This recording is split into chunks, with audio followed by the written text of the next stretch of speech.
நம்மள பல பேர் ஸ்கூலுக்கு போகும்போது ஏன்டா ஸ்கூலுக்கு போகிறோம் அப்படின்னு சொல்லி ஒரு வேண்டா வெறுப்போட தான் ஸ்கூலுக்கு போயிருப்போம். ஆனால் தலையில் குண்டடிப்பட்டதுக்கு அப்புறமாவும் நான் ஸ்கூலுக்கு போயே ஆவேன் அப்படின்னு சொல்லி அடம்பிடிச்சு ஸ்கூலுக்கு போன ஒரு சிறுமியை பற்றி உங்களுக்கு தெரியுமா?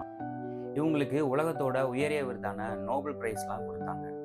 அப்படி இந்த சிறுமியோட வாழ்க்கையில் என்ன நடந்துச்சு, யார் அந்த சிறுமி அப்படின்றத பற்றி தான் இந்த வீடியோவில் நம்ம பார்க்க போகிறோம். 1997 பாகிஸ்தானில் இருக்கிற ஸ்வாட் அப்படின்ற ஒரு பள்ளத்தாக்கில் தான் இந்த சிறுமி பிறந்தாங்க. எல்லா குழந்தைகள மாதிரியும் இவங்களுக்கும் கல்வி கற்கணும், ஸ்கூலுக்கு போகணும் அப்படின்ற ஒரு மிகப்பெரிய ஒரு கனவு இருந்துச்சு. அந்த டைமில் அந்த பகுதியில் இருந்த தாலிபான் அமைப்பினர் பெண் குழந்தைகள் ஸ்கூலுக்கு போகக்கூடாது அப்படின்னு கடுமையான தடை விதிச்சிருந்தாங்க. இந்த தடை எல்லாத்தையுமே மீறி ஸ்கூலுக்கு போகணும் அப்படின்ற தனக்கு இருந்த அந்த ஆசையின் காரணமாக அந்த சிறுமி ஸ்கூலுக்கு போயிட்டு இருந்தாங்க.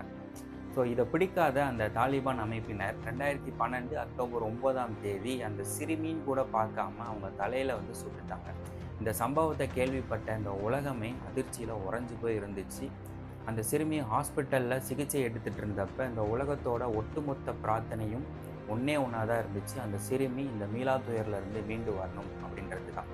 உலகத்துடைய ஒட்டுமொத்த பிரார்த்தனையின் காரணமாக மட்டும் இல்லாமல் தன்னுடைய தன்னம்பிக்கையினால் அந்த மீளா துயர்லேருந்து அந்த சிறுமி மீண்டு வந்தாங்க. ஸோ இந்த உலகமே என்ன நினச்சிது அப்படின்னா, இதுக்கப்புறமா அந்த சிறுமி ஸ்கூலுக்கு போக மாட்டாங்க அப்படின்னு தான் நினச்சிட்டு இருந்தாங்க.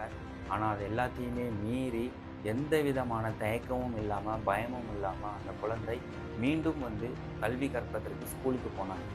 அவங்க ஸ்கூலுக்கு போனதோடு மட்டும் இல்லாமல் இந்த உலகத்துடைய பெண்களுடைய கல்விக்கான ஒட்டுமொத்த குரலாக மாறி நின்னாங்க. ஸோ அதன் காரணமாக தான் அவங்களுக்கு 2014 உலகத்தோட உயரிய விருதான நோபல் பிரைஸ் கொடுக்கப்பட்டுச்சு. ஸோ அந்த டைமில் அவங்களோட வயது பார்த்திங்க அப்படின்னா வெறும் 17 தான்.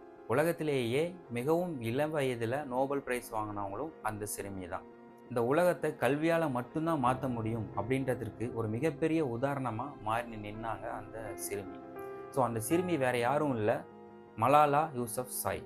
அப்பேற்பட்ட மலாலா யூசப்சாயோட பிறந்த நாள் தான் இன்னைக்கு.